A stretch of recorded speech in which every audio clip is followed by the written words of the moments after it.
What's the most jaw-dropping thing you've seen at a bank? When I was 19 years old, I was standing behind a well-dressed black woman, in the line for service at one of the counters for the bank teller.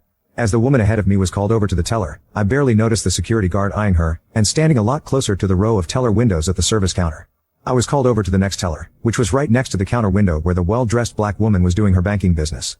I overheard her telling the teller that she was there to pick up her new gold credit card and sign her approved line of credit.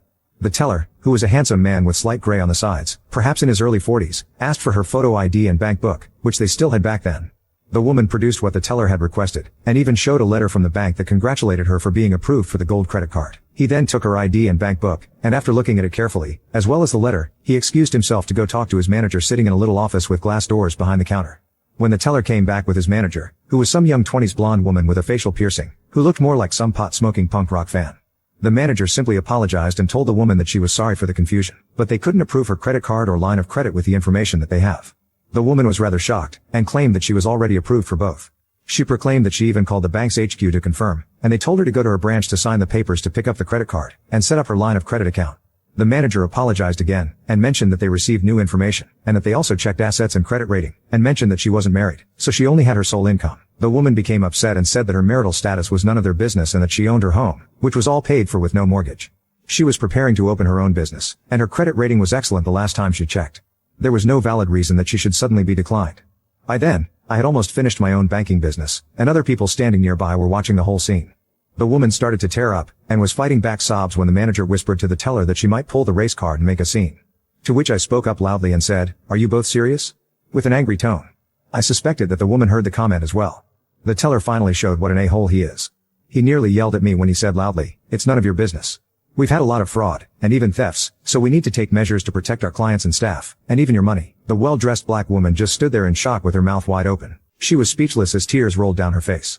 That's when the security guard came over and told her that if she's done with her banking, she needs to leave. The woman then wiped her tears and asked for her documents and ID back.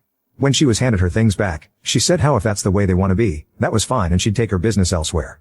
The manager said, "That's your choice, and you're free to do so, goodbye." The teller put on a smile and a slight laugh as he quietly said, "They can get rather emotional, can they?" which I assumed he was referring to black people. I left after doing my business, and as I walked out, I saw the woman sitting and crying as she was sitting on a nearby bench in the business plaza. I walked over to the woman and asked if she was okay. She said that she would be. I shared how I thought that those bank employees were awful, and that I'd be closing my account if that's how they treat people. I asked about her new business. She shared that she was preparing to open an interior decorating business and home decorating consulting. She told me how she had worked for CTV television in their props and set design department for roughly 20 years, as well as live theater production. She even won some awards while working on some of the most popular television shows. She decided to open her own business when she was relocated to Vancouver to work in the local film industry known as Hollywood North, thanks to her well-respected reputation as one of the best. She even shared how she owned her own home outright, which she just bought after selling her house in Toronto. Her income the previous year was roughly $250,000 Canadian, which was a fortune in 1989. She let me hug her when she stopped crying. I told her that she might want to check out a large local credit union that I saw in commercials, and that the bank would need her more than she needs them. We parted ways as she smiled and thanked me for being a great person. I hadn't ever seen that woman again, but years later I read in a local fashion magazine about her in a 3-page feature. It was about how she was the scene behind the scenes for Vancouver's film and television industry for props. How she was also hired to decorate and help furnish the homes of some very wealthy and influential people, from business CEOs to movie stars. There were also pics of some of her work, which was also featured in national decorating and home style magazines. How Oprah Winfrey had flown her in to help decorate a Caribbean property that Oprah had bought for her vacation getaways with her man. I don't know if that same woman still lives in Vancouver today, but I'm sure that the bank lost a very valuable client that day.